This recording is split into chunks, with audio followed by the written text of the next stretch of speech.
Title: Doppelganger True Story ni Sheila. Hello! Gusto ko lang ibahagi ang tanging karanasan ko na hindi ko talaga malilimutan.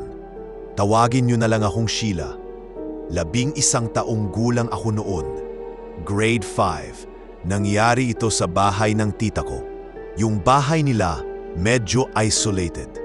Nasa gilid lang ng kalsada pero napapalibutan ng mga puno.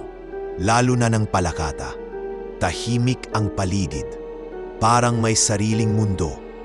Araw yon ng kaarawan ng pinsan kong lalaki. Dumalo ang buong pamilya para sa isang simpleng salo-salo. Tulad ng inaasahan, maraming hugasin pagkatapos kumain. Kaya kaming mabinsang babae, na tawagin na lang nating Jane, ay nag-volunteer. Ako ang magsasabon ng pinggan, siya naman ang magbabanlaw. Habang ang lahat ay masayang nagkakaraoke sa sala, ako naman ay mag-isang naghuhugas ng pinggan sa kusina. Hindi naman nakakatakot sa kusina. Maliwanag. At mula sa pwesto ko, kita ko ang mga tao sa sala. Divider lang ang pagitan. Habang kumakanta si ate ng Umbrella ni Rihanna, may naramdaman akong lumapit sa likod ko. Alam kong si Jane yon, kaya hindi na ako lumingon. Tama nga ako, may bumulong sa tenga ko. Sinabayan niya ang kanta ni ate, pero pabulong lang. Ramdam ko pa nga ang hininga niya sa tenga ko. Hindi ko alam kung anong trip niya, pero hinayaan ko lang. Sanay na kami sa ganun. Close kasi kami. Hinihintay ko ngang yakapin niya ako habang kumakanta siya ng pabulong sa likod ko. May napansin ako sa sponge na hawak ko. Ewan, natawa lang ako bigla. Kaya babaling sana ako para ipakita sa kanya. Pero paglingon ko, wala siyang tao sa likod ko. Nataranta ako. Dali-dali akong sumilip sa sala. At laking gulat ko, nandoon si Jane. Paano siya nakabalik agad sa sala? Wala naman akong naririnig na tumakbo.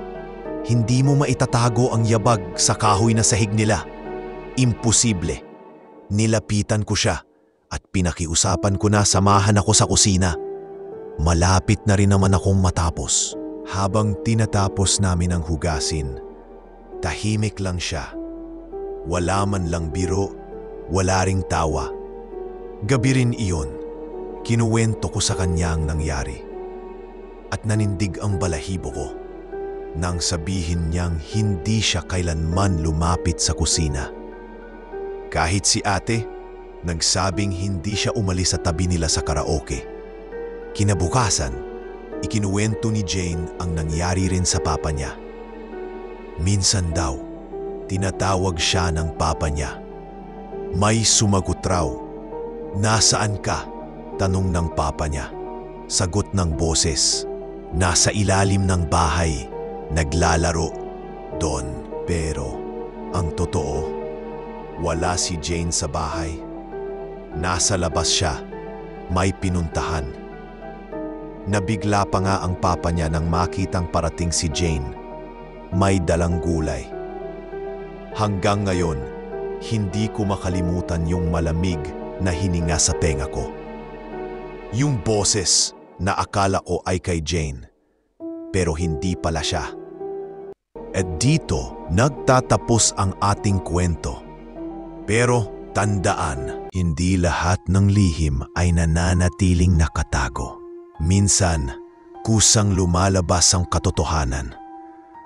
At kapag nangyari yun, handa ka na bang makinig?